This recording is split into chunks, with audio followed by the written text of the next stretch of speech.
कि लोगों की तरफ से मैं सुना रही हूँ कि ऐसा क्या इसके हालात में है, जो गॉसिप होती है वो बता रही हूँ मैं आप लोग को, कि ऐसा क्या इसके हालात में है, दर्द कैसे इतना जज्बात में है, ख्याल कैसे कैसे ऐसे ख्यालात में है, हंसती रहती है, खुश भी दिखती है, ये कविता कहाँ से निकलती है?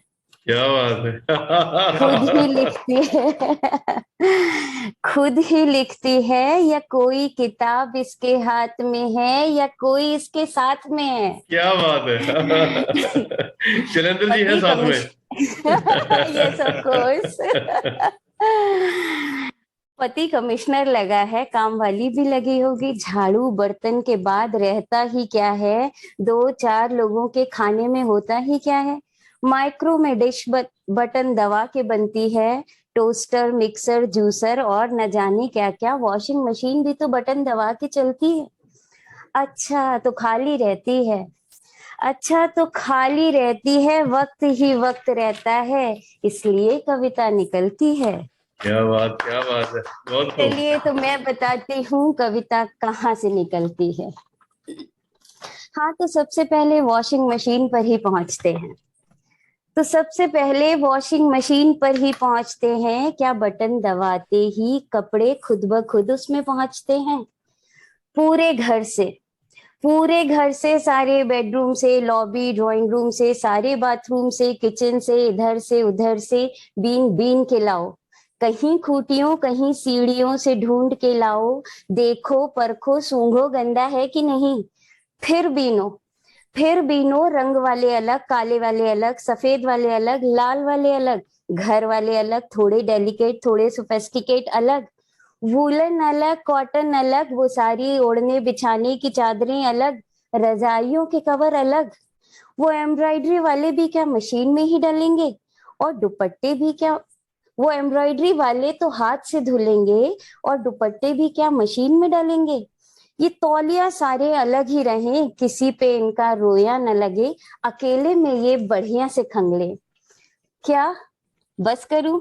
बस कैसे, अभी तो बहुत बचे हैं, वो अंडरगारमेंट्स, वो जुराबें, वो जैकेटें, वो ढेरों गिलाफें, वो ढेरों पर्दे, अभी रुके हैं अभी रुके हैं, अभी तो इन्हें मशीन से निकालने हैं, फिर कुछ धूप में कुछ छांव में सुखाने हैं, फिर दिन भर उलट पलट कर अंधेरा होने से पहले इनकी तह लगाने हैं, एक एक को तह लगाकर 70 गड्डियां बनानी हैं, फिर सबके अलैदा अलैदा वो सारी गड्डियां उन्हीं गड्डियों में जाकर सजानी है, और सुनिए ये प्रक्रिया हमें रोज दोहरानी है, और फिर जब हम सुनते हैं कि मशीन तो बटन दबा के चलती है, तो कविता वहां से निकलती है। क्या बात, बहुत खूब। अभी सुनिए और भी समझाऊं क्या और भी सुनाऊं, वो सब जल्दी में जल्दी हो जाए, वो सब जल्दी में जल्दी हो जाए, देर किसी को ना हो जाए, तरतीब में दिखे घर मूड किसी का ना बिगड़ जाए,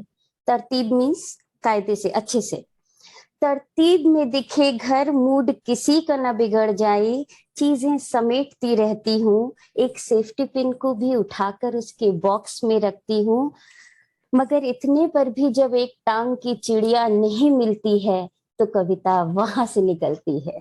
क्या बात, क्या बात।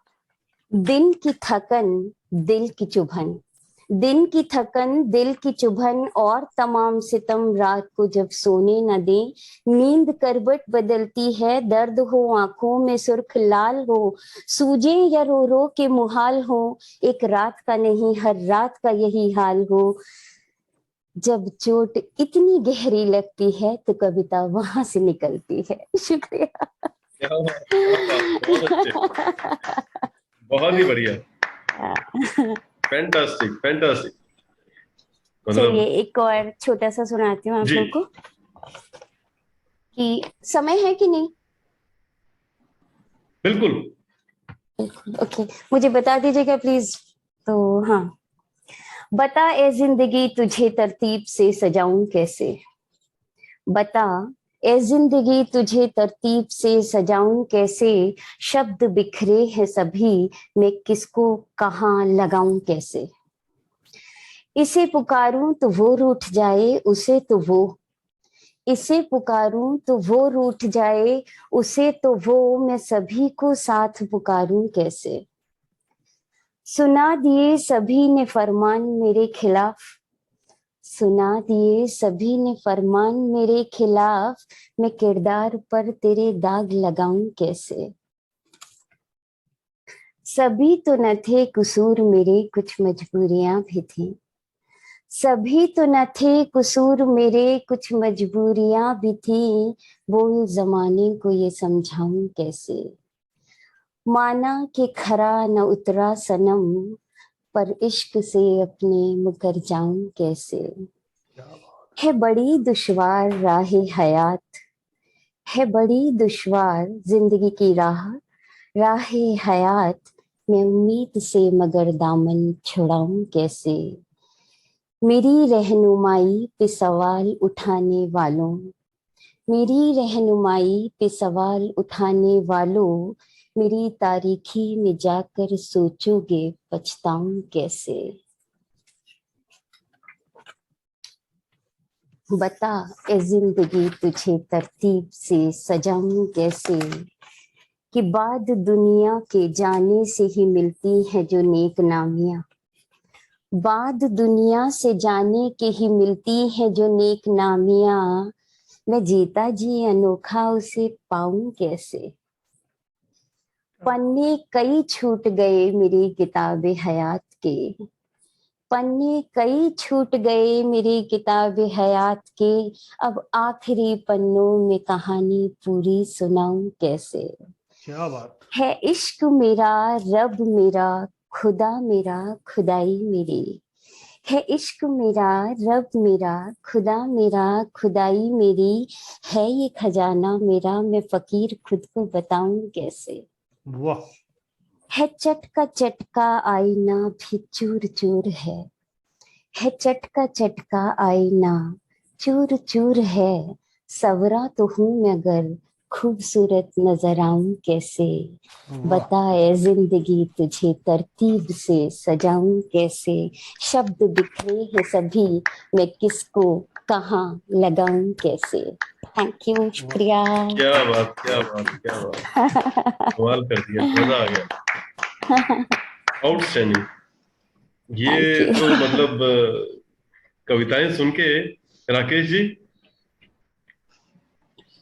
जो आपकी पहली थी कविता निकलती कैसी है, मतलब वॉशिंग मशीन पे कविता हो गई पूरी। मतलब एक हाउस मेकर या हाउस वाइफ जो भी कह लीजिए, वो जी अपनी जी, दिन की जो चक्की में पिसती है, दिन की एग्जैक्टली जो दिनचर्या जी होती है, उसके जी। बावजूद इतनी सुंदर कविताएं कैसे लिख लेती है, ये एक सरप्राइज है सभी के लिए, हमारे लिए भी। और दूसरी दूसरी जो कविता है आपकी, वो तो मतलब बहुत डीप मीनिंग है, बहुत ही क्या बोलूं, बहुत हाई लेवल की कविता है, बहुत अच्छी कविता है। जैसे गुलजार साहब की कुछ कविताएं मैंने पढ़ी हैं, मुझे उस जी, लेवल की कविता लगी, वो बहुत शानदार कविता है। बहुत थैंक यू। शुक्रिया। Definitely very high level of poetry. Vimal ji. And words are flowing like, like a river, smooth, river. It's very, very nice.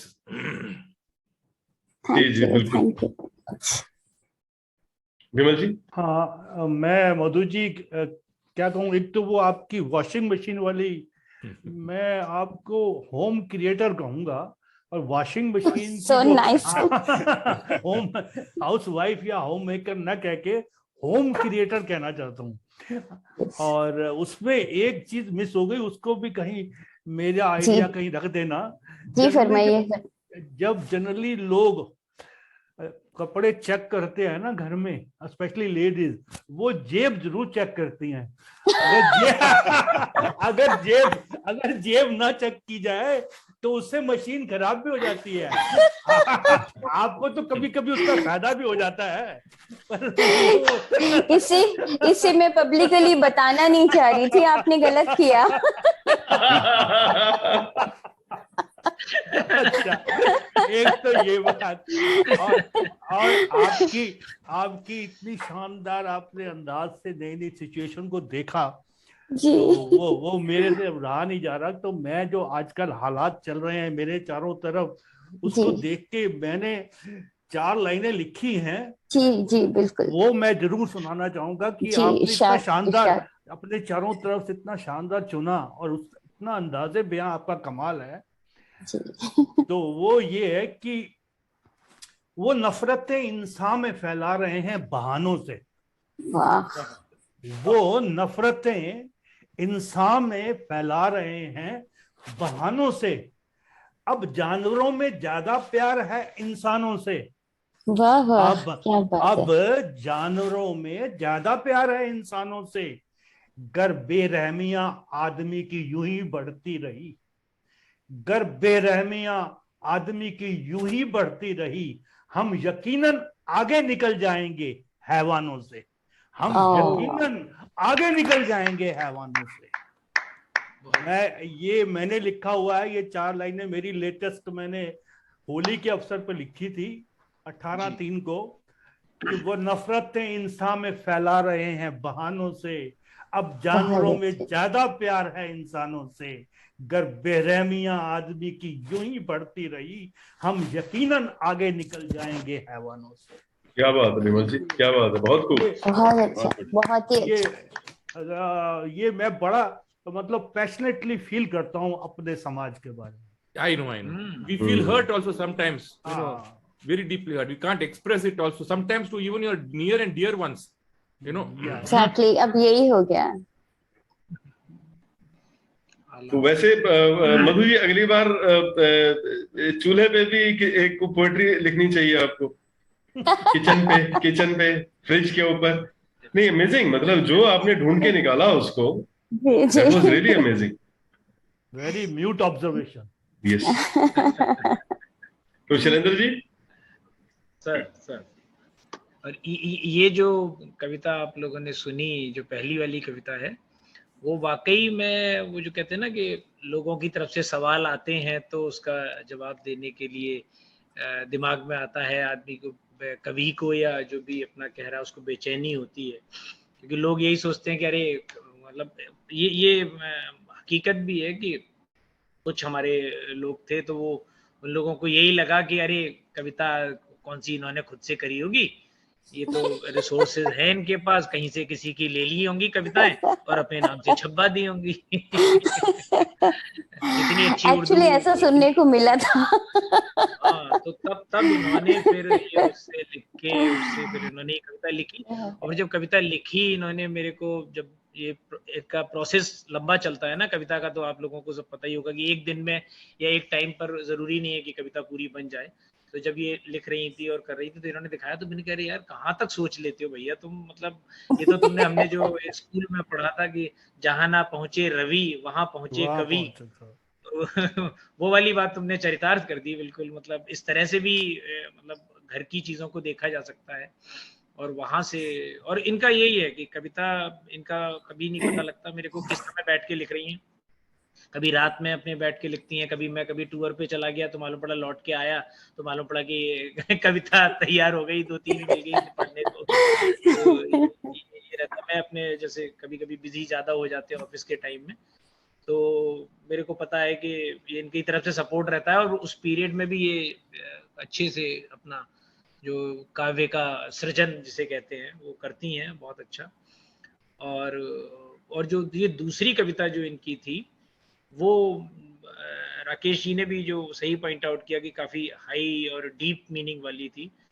तो इनकी कविताओं का जो आशय और अर्थ समझने के लिए मुझे भी पूरा दिमाग लगाना पड़ता है, जोर उतना लगाना ही पड़ता है। उतना ही दिमाग लगाना पड़ता है जो कि साइंस और इंजीनियरिंग पढ़ने के लिए लगाना पड़ा था। तो वही इस्तेमाल करना पड़ता है, तब जाके कहीं चीजें समझ में आ पाती है। तो आई मतलब I thank always to God कि जो मेरे को लाइफ पार्टनर ऐसा मिला, वाह क्या जो बात है। सर जो जिंदगी के मानी मेरे को समझाया, जिसने मेरी मतलब जिंदगी को मतलब इन रियल सेंस, मतलब ये नहीं कह रहा कि मैं इनके सामने बोल रहा हूँ कि माँ ने जन्म दिया और माँ बाप ने पाला पोसा और बड़ा किया, लेकिन जिंदगी को जीने का जो सलीका है मतलब इन सही मायने में वो इन्होंने मेरे को सिखाया और आई एडमिटेड पब्लिकली, मतलब इवन Thank you. ऑफिस में गॉसिप में मेरे को कई लोग पॉइंट आउट करते हैं कि अरे तुम्हारा तो अभी डिस्कशन करना होगा, तो मैं तो अपने घर पे तब जाके कुछ डिसाइड कर पाऊंगा। तो मैंने कहा, तो मैं कहता हूँ कि this is not the reason कि मैं उनसे पूछ के कोई काम करता हूँ।